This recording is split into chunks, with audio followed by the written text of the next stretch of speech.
this video, help us to continue producing the content you love by subscribing to our channel and pressing the like button. Why would a channel founded to explore the history of New York City and criminal oddities busy itself with researching and presenting a story of supernatural qualities?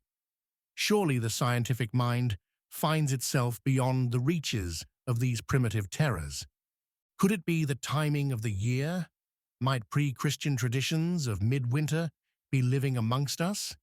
When the daylight has all but abandoned those living in the northern hemisphere, they creep as unnoticed as shadows. Some threaders of our ancient hearts will beat wildly in our chests while sitting around a fire, drink in hand, entertained by a spectral procession of tales shared amongst friends, amongst families, and amongst communities. Who are we to let such ancient traditions die on our watch? Our traditions are not yet ash, and we will tend the fire. The Wild Hunt. The Wild Hunt was an ancient supernatural phenomenon deeply connected to the winter solstice and Yuletide celebrations across Europe, establishing a tradition of ghost stories during the darkest nights of the year. The Wild Hunt manifested as a ghostly procession, streaking across winter skies, featuring spectral huntsmen, phantom steeds, and supernatural hounds. Originally led by Odin, the Yule Father, this ethereal parade could be either an omen of good fortune or impending doom, depending on the hunt's speed and sounds. Pre-Christian origins. Before Christianity's spread, the Wild Hunt was intrinsically linked to Yule, the ancient Nordic midwinter celebration. During this time, people believed the veil between the living and dead was at its thinnest. The Norse particularly feared the Draugr, the undead who walked the earth during Yuletide. The spectral procession. I find myself compelled to share with you a most remarkable phenomenon that has persisted through the ages, a spectral pageant known as the Wild Hunt. Having made a careful study of this supernatural occurrence, I can present you with certain facts that, though they may strain credulity, are nonetheless supported by centuries of documented observations. A study in spectral manifestations. I have found in my investigations that the hunt manifests as a ghostly cavalcade traversing the winter skies. Picture, if you will, a procession of phantom riders upon ethereal steeds, accompanied by otherworldly hounds whose baying sends shivers through the stoutest of hearts. At the head of this supernatural parade rode none other than Odin himself, that ancient deity of the Nordic peoples, the ancient mystery. Most curious is the timing of these apparitions. They occur invariably during the Yuletide season, when the barrier between our mortal realm and the world of spirits grows remarkably thin. The ancient Norse held a particular dread of the Draugr, revenants who walked abroad during these dark nights. A most curious transformation. The evidence suggests a fascinating metamorphosis in the hunt's nature following the advent of Christianity. What was once a celestial procession, led by a venerated deity, transformed into something far more sinister.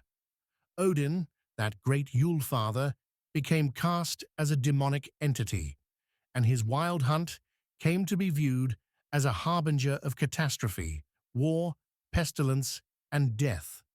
The Victorian connection. It is my conviction that this ancient tradition evolved into our modern custom of Christmas Eve ghost stories.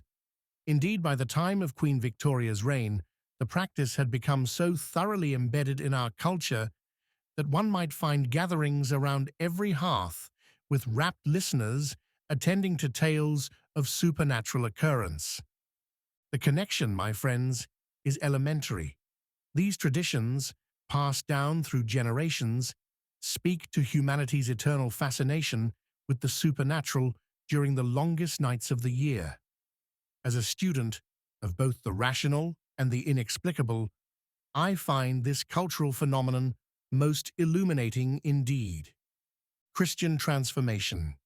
The enduring connection between Christmas and ghost stories stems from these ancient midwinter traditions, when communities would gather during the longest, darkest nights to share tales of the supernatural. This practice wasn't merely entertainment. It reflected deep-rooted beliefs about the supernatural nature of the winter solstice period. A Christmas Eve ghost story. The temperature begins to drop in Manhattan as the dying orange light creeps up the foremast. Then the mizzen, and all at once vanishes, leaving the schooner Pioneer in its freezing darkness.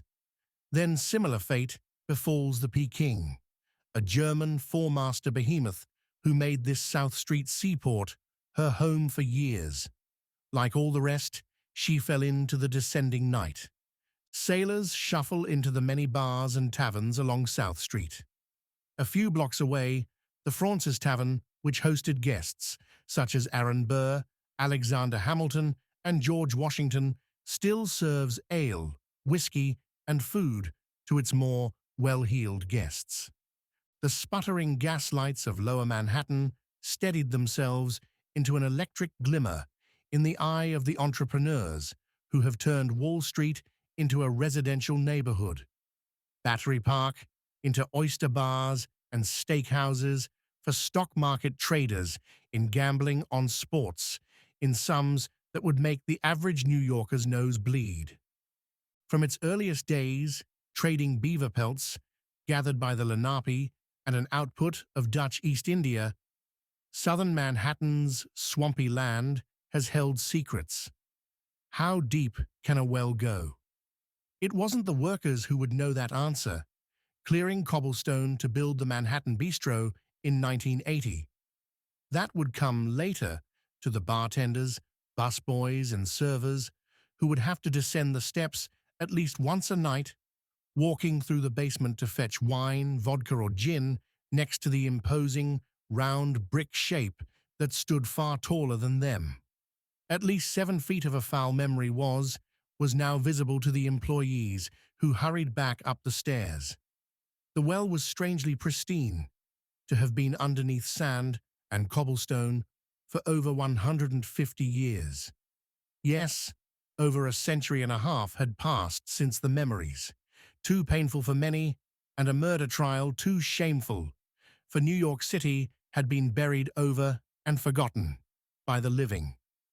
But in the basement of 129 Spring Street in Soho, that well-shaped presence now looked as if time had never touched it. The structure yawned with over 5-foot diameter, more than enough to swallow a young girl. It would soon prove to be more than just an architectural relic. The haunting begins. Closing up after hours is a lonely business in the best of scenarios. There's a stillness that the wee hours of the morning bring that makes music from the speakers seem less like good company and more like a concealment for sounds we might need to hear. What do you tell the manager the next morning when you locked up, leaving the floor unmapped? Would you explain that the ashtrays began to fly from the tables and gouge the plaster walls? It might be no safer out on the dimly lit streets, though. A woman was frequently seen to walk Spring Street in the early hours in a long dress. Back inside the bistro was the sound of bottles leaping from shelves of their own accord, and workers reported seeing swirls of mist in the basement near the well. During rush hour on a weekend night, a young busboy with his dark hair slicked back in the modern style descended the stairs. He read his list from the bartender. Rum, vodka, and… what's that word? He narrowed his eyes to read, bartender's friend. Did the bartender need a cleaner or bottle of Galliano to use as a club? Chummy humor didn't make for a good set of instructions. Then he saw it, from just above the unfolded note. He looked up and saw the woman in a long dress, dripping with vines, moss, and water, as if she had just emerged from the well's depths. His scream wasn't heard above the roar of the crowd upstairs. After a few impatient minutes, the bartender excused himself and descended the stairs to find the busboy on the floor in a state of abject terror.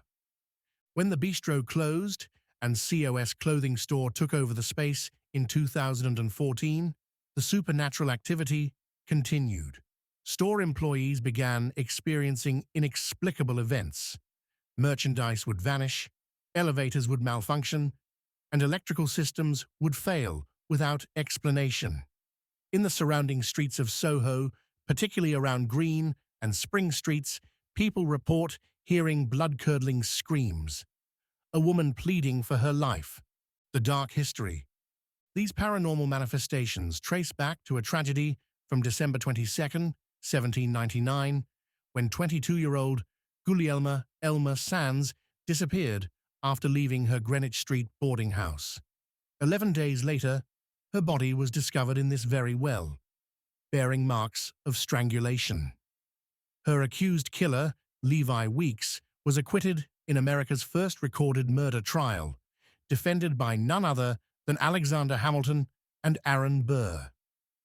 After the controversial verdict, Elma's cousin Catherine Ring unleashed what many believe to be a powerful curse, crying out, "I call upon the Almighty to curse you all, and He will do it." The curse seemed to take effect 30 years later, when Judge Lansing, who had presided over the trial, mysteriously vanished after leaving his Manhattan hotel to mail a letter never to be seen again. Today, the Manhattan Well stands in the men's department of COS, a silent witness to both historical tragedy and ongoing supernatural activity.